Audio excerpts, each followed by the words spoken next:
गुरुर्ब्रह्मा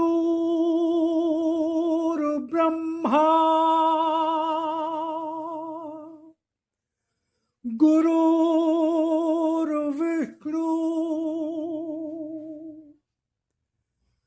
गुरुर्देवो महेश्वरा गुरुर्साक्षात् परब्रह्म तस्मै श्री गुरुवे नमः।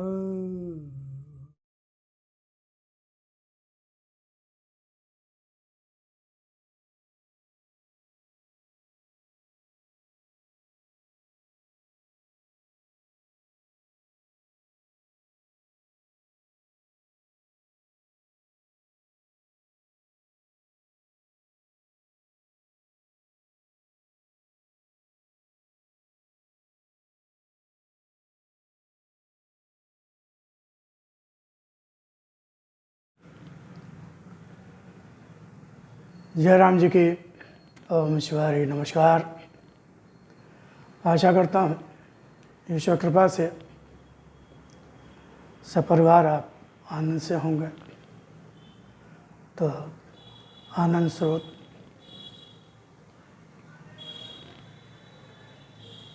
के अंतर्गत आज हम आपसे वार्ता करेंगे भगवान की वाणी वचनामृत निझानी 3 अक्टूबर और जीवन कैसे जिए 3 अक्टूबर। जैसा कि मैं पिछले 2 संस्करण से जो वीडियोस बनाए उसमें मैंने जिक्र किया कि भगवान की वाणी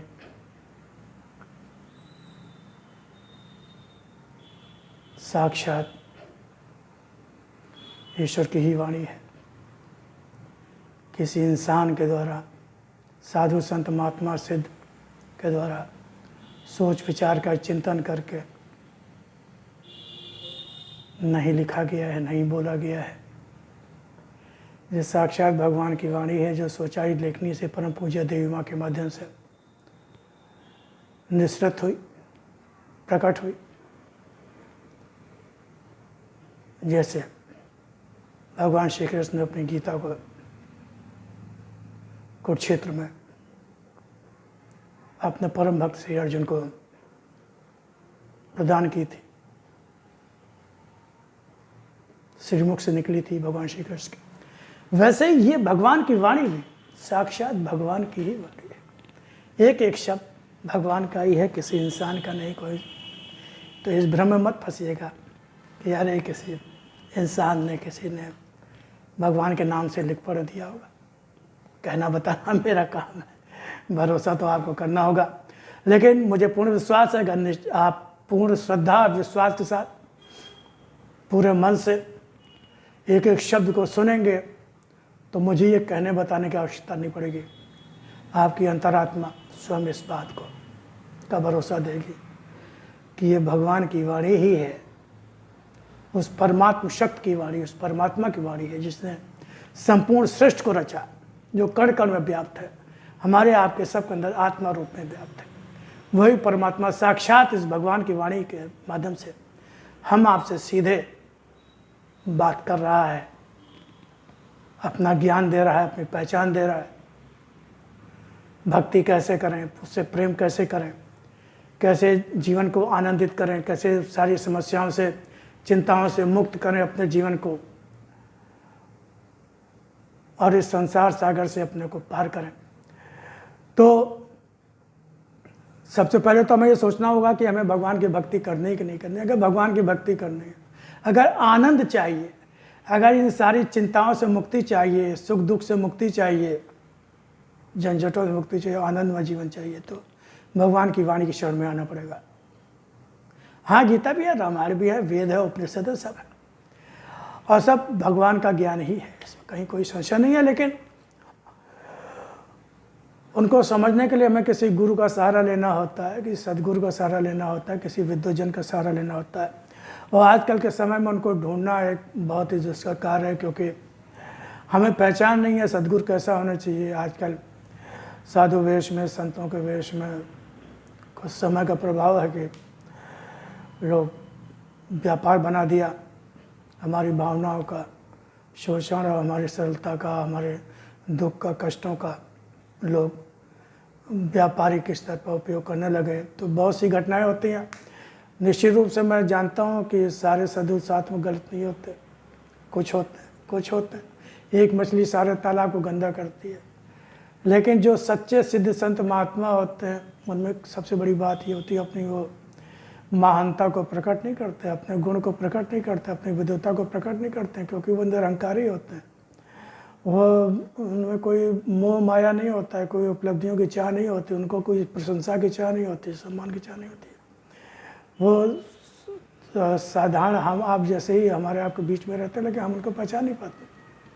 पहचान भगवान कृपा। इसलिए भगवान ने स्वयं आज के युग के अनुरूप हमारे आपकी भाषा में ही, हमारे आपके स्तर पर ही आकर, और आजकल के जो समसामयिक जो उदाहरण है, जो घटनाएं हैं, उनका सहारा लेके उन्होंने अपने गूढ़ ज्ञान को, वेदों का ज्ञान, उपनिषदों का ज्ञान, परमात्मा का ज्ञान, उसको भगवान ने स्वयं बताया। भगवान ने स्वयं बताया। अब भगवान अगर स्वयं अपने बारे में बता रहे हैं तो उससे बेहतर और कौन बता सकता है। गीता में भगवान श्री कृष्ण ने अपने स्वरूप का वर्णन किया, तो उनसे बेहतर कौन कर सकता है कि भगवान स्वयं बताए। तो आज वही गीताकार, वही श्री कृष्ण की वाणी, भगवान की वाणी आपके समक्ष में थोड़ा सा विवरण इसलिए दे देता हूँ ताकि आप सुनते समय थोड़ा सा गंभीर हो जाए, थोड़ा सीरियस हो जाए। बाकी तो स्वतंत्र, भगवान ने कर्म स्वतंत्र दिया है, कोई बंधन नहीं है, कोई बंधन नहीं है। लेकिन अगर आप सुनने का निर्णय लें तो थोड़ा गंभीरता से लें और ध्यान से लें, क्योंकि उसी में हम सब लोगों का कल्याण। भगवान ने कहा जन जन तक पहुँचो, जहाँ अंधकार है उस मन तक पहुँचो, जहाँ मेरी पुकार, जहाँ मेरी पुकार। तो जिसके मन में भगवान की पुकार होगी, भगवान की चाह होगी, जो भगवान की शरण चाहता होगा, जो इस दुखालय से आनंद लोक में जीना चाहता है, उसके लिए शरीर नहीं छोड़ना है। मुक्त होने के लिए, आनंदित होने के लिए शरीर थोड़ी छोड़ना है। शरीर रहते स्वर्गिक आनंद का अनुभव भगवान की वाणी के माध्यम से मिलेगा। तो मैं ज़्यादा समय न लेते हुए मैं इसका प्रारंभ करता हूँ। तो भगवान की वाणी परम पूज्य देव माँ द्वारा संचालित लेखनी के द्वारा, स्वचालित लेखनी के द्वारा जो निश्चित हुई, तो 2 अक्टूबर वचनामृत दी जानी है। और उसके बाद 2 अक्टूबर जीवन कैसे जिए, मैं 3 बार 3 आवृत्ति में उसका पाठ करता हूँ। तो आप ओम ईश्वर।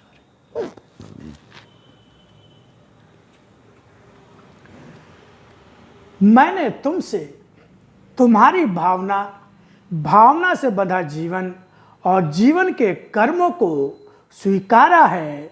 सत्य की भावना को कर्मों का रूप देना ही भक्ति है। मैंने तुमसे तुम्हारी भावना से बंधा जीवन और जीवन के कर्मों को स्वीकारा है। सत्य की भावना को कर्मों का रूप देना ही भक्ति है। मैंने तुमसे तुम्हारी भावना से बंधा जीवन और जीवन के कर्मों को स्वीकारा है। सत्य की भावना को कर्मों का रूप देना ही भक्ति है। त्याग गति है। यह बात अविश्वसनीय लगते हुए भी सत्य है।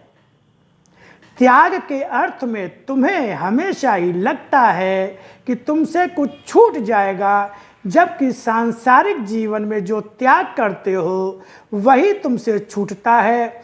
मेरे लिए किए त्याग से कुछ छूटता नहीं, तुम्हें उपलब्ध होता है। अपने शरीर से श्रम करते हो, धन पाते हो, धन से पेट भरते हो, शरीर ढकते या मनोरंजन करते हो, मगर उस धन के त्याग से तुम्हें क्या मिलता है? न तुम्हारा शरीर काम आता है, न अपनी संतान, न अपना समाज और परिवार।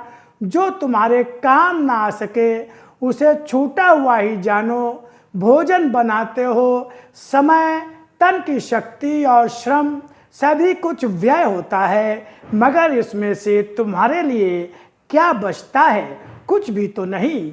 मेरे लिए समय का त्याग करते हो, अर्थात समय देते हो। समय बीतता नहीं, समय संचित हो जाता है, क्योंकि उस समय को कई गुना करके तुम्हें लौटा देता हूँ। तुम्हें इस बात का पता भी नहीं चल पाता कि कब मैंने तुम्हें तुम्हारे समय का कई गुना भाग लौटा दिया।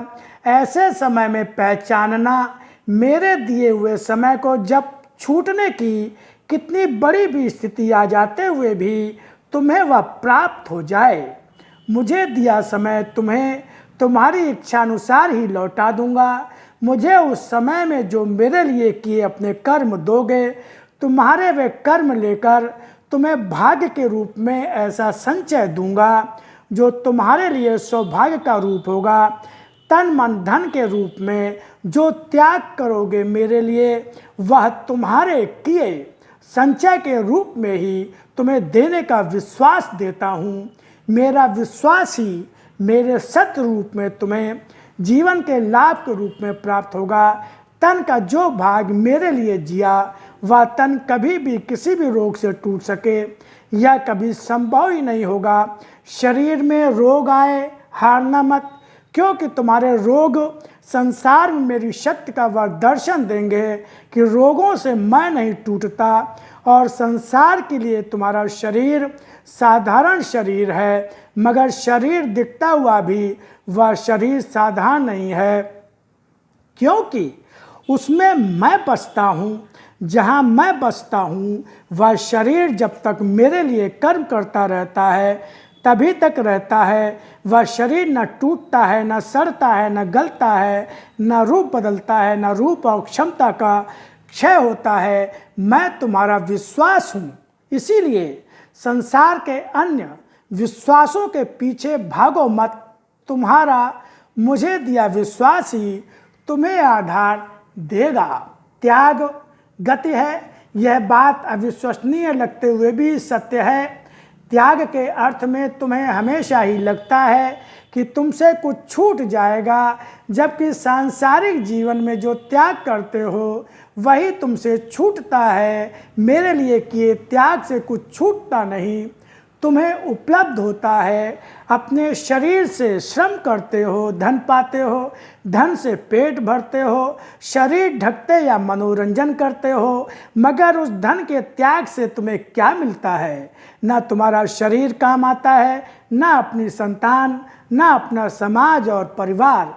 जो तुम्हारे काम ना आ सके उसे छूटा हुआ ही जानो। भोजन बनाते हो, समय, तन की शक्ति और श्रम सभी कुछ व्यय होता है, मगर इसमें से तुम्हारे लिए क्या बचता है? कुछ भी तो नहीं।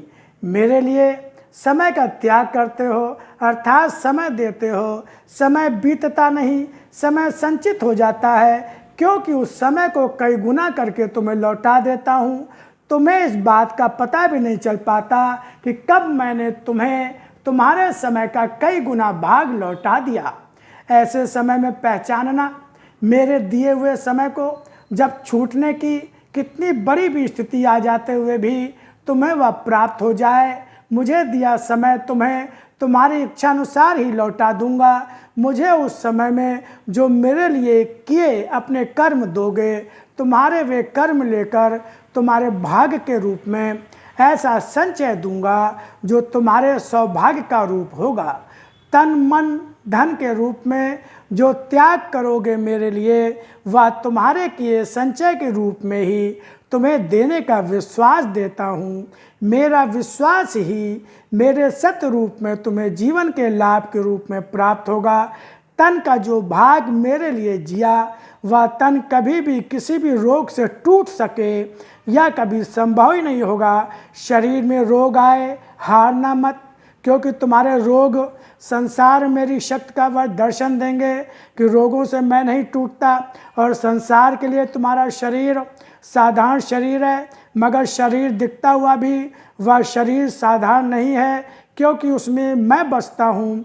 जहाँ मैं बसता हूँ वह शरीर जब तक मेरे लिए कर्म करता रहता है तभी तक रहता है। वह शरीर न टूटता है, न सड़ता है, न गलता है, न रूप बदलता है, न रूप और क्षमता का क्षय होता है। मैं तुम्हारा विश्वास हूँ, इसीलिए संसार के अन्य विश्वासों के पीछे भागो मत। तुम्हारा मुझे दिया विश्वास ही तुम्हें आधार देगा। त्याग गति है, यह बात अविश्वसनीय लगते हुए भी सत्य है। त्याग के अर्थ में तुम्हें हमेशा ही लगता है कि तुमसे कुछ छूट जाएगा, जबकि सांसारिक जीवन में जो त्याग करते हो वही तुमसे छूटता है। मेरे लिए किए त्याग से कुछ छूटता नहीं, तुम्हें उपलब्ध होता है। अपने शरीर से श्रम करते हो, धन पाते हो, धन से पेट भरते हो, शरीर ढकते या मनोरंजन करते हो, मगर उस धन के त्याग से तुम्हें क्या मिलता है? न तुम्हारा शरीर काम आता है, न अपनी संतान, न अपना समाज और परिवार। जो तुम्हारे काम ना आ सके उसे छूटा हुआ ही जानो। भोजन बनाते हो, समय, तन की शक्ति और श्रम सभी कुछ व्यय होता है, मगर इसमें से तुम्हारे लिए क्या बचता है? कुछ भी तो नहीं।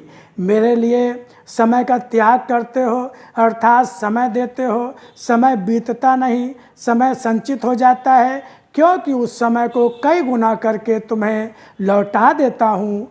तुम्हें इस बात का पता भी नहीं चल पाता कि कब मैंने तुम्हें तुम्हारे समय का कई गुना भाग लौटा दिया।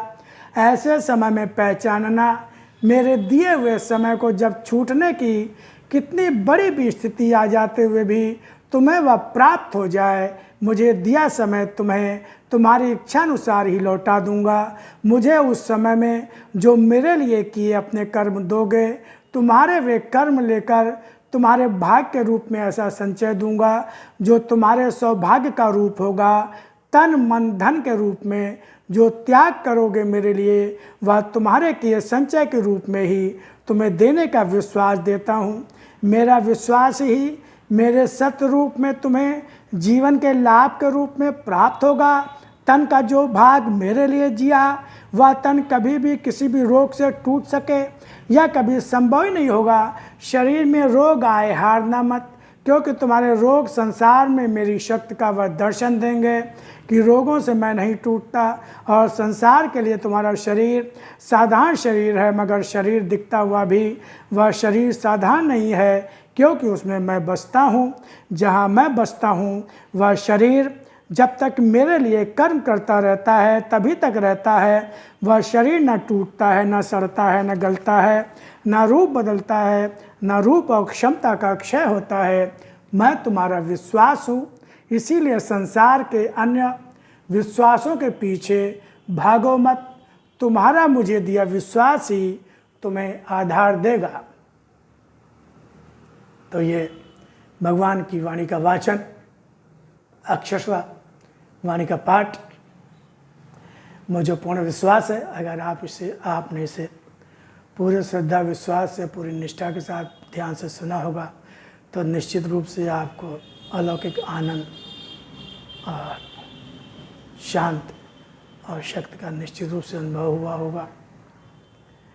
मैं ईश्वर से प्रार्थना करता हूँ कि हम सब पर कृपा करें, हम सबको सद्बुद्धि दे, हमारे कर्मों को, हमारी बुद्धि को अपनी ओर ले चले, मन को अपनी ओर ले चले।